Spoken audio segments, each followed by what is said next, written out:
Hi, today I thought I'd give you an introduction to Portrait Pro. I use it from time to time, and I use it on images where I think it's actually going to be beneficial. It's obviously really good if you've got time constraints.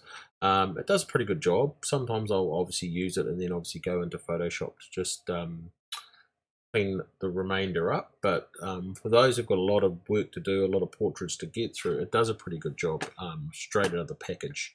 So we'll just jump in there now into Portrait Pro. I've got it linked to Lightroom, so I can just go straight from Lightroom into Portrait Pro.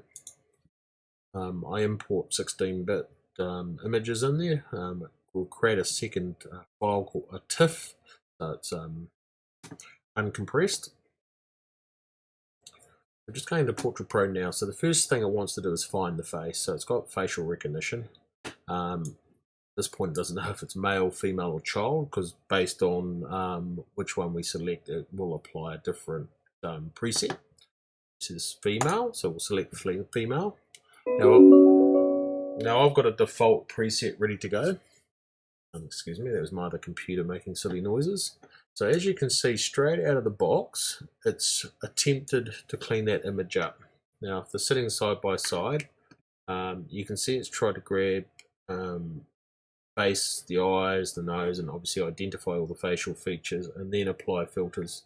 Now it's got all these settings off to the right hand side, so from this point on, it's obviously loaded the preset, we can go in there and make minor adjustments. One thing I don't do is face sculpture. There's not a lot of need for that, in my opinion, but there may be from time to time you might want to tweak the odd thing or two. We'll just get rid of the original so we can see the full image. The only reason you want the original, if you've just got to adjust these lines here because it hasn't quite picked up the edge of the face or hasn't quite nailed the pupil or whatever the case may be, so you might want to just make those minor adjustments. But basically I think it's got everything else. Just adjust the nose a wee bit maybe. Just give it some key pointers. So these are obviously just points looking for key facial features. So we can get rid of that now because it obviously knows where they are. We'll just go for the face itself. So basically is the skin smoothing, which is great because it pretty much does most of the job for you. There's only a few minor blemishes left, but it's pretty much cleaned it up. If I turn it off, you'll see the difference real quick. And then I turn it back on, you can really see it softened it, smoothed out the skin, evened out the skin tone. Obviously there's a few little blemishes here and there that we can adjust. So obviously on the right hand side here we've got various options we can pick on pores, shadow, wrinkles, imperfections, how much around the eyes we want it to soften. Obviously the mask, can it find the skin, what's skin and what's not skin, so it knows where to apply those changes to. Spot removal, how intense you want that to be, and identify marks and blemishes. We set that quite high. Can close that down. Skin lighting and colors. This is where you can adjust how the lighting and the shadows and whatnot fall on the face. You obviously got silly little features in here like smoky eyes. We can smoke the eyes up to give it some depth around the eyes. We can sculpture the nose by putting a bit of dodge and burn down the nose.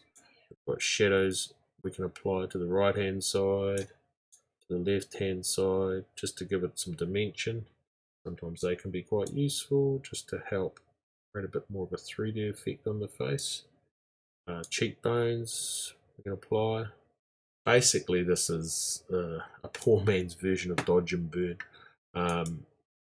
But basically we could leave it there. So you can see what I've done just by turning it off and turning it on. I've just created a bit of dimension in the face. The next one is makeup. Pretty much be a makeup artist at this point. It's pretty crude. I don't tend to do too much in here. A bit of lower eyeshadow maybe.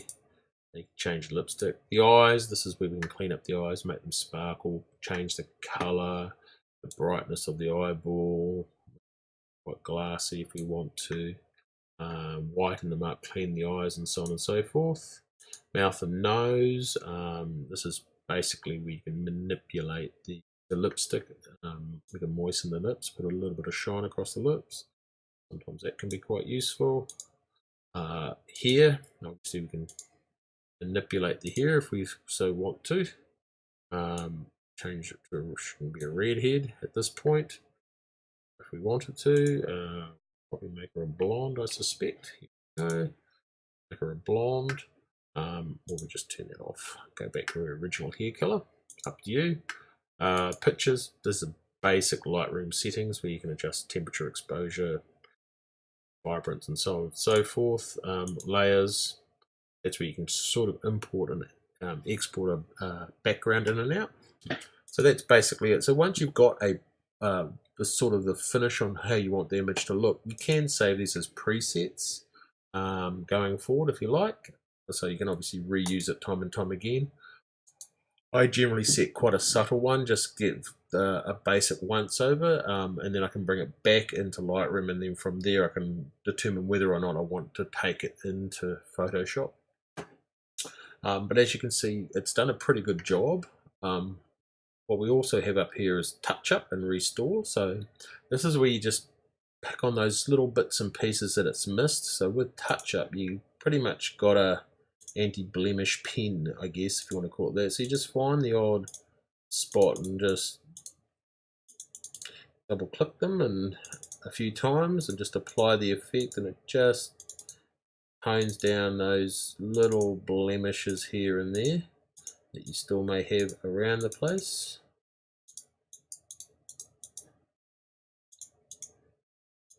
It's not much. I mean, it's very subtle. It's very light at this point. So anytime we want, we can go back into the settings on the right hand side and adjust or tweak them if we see fit. So, but basically that's pretty much as close as I think this tool will allow us to get it. If you go look and the before and after, you can, we'll get rid of that. You can see what we had, what we ended up with, and that's just purely the Portriat Pro applying that. That's not me doing anything in Photoshop. So you can see on the left hand side how it came in and how it's going to leave on the right hand side. So basically after that we can just go return from the plugin, and this will drop back a TIFF file. Obviously these can be adjusted inside the settings. It will drop a TIFF file back into Lightroom, and then from there you can decide whether that's good enough or you want to move into Photoshop or not.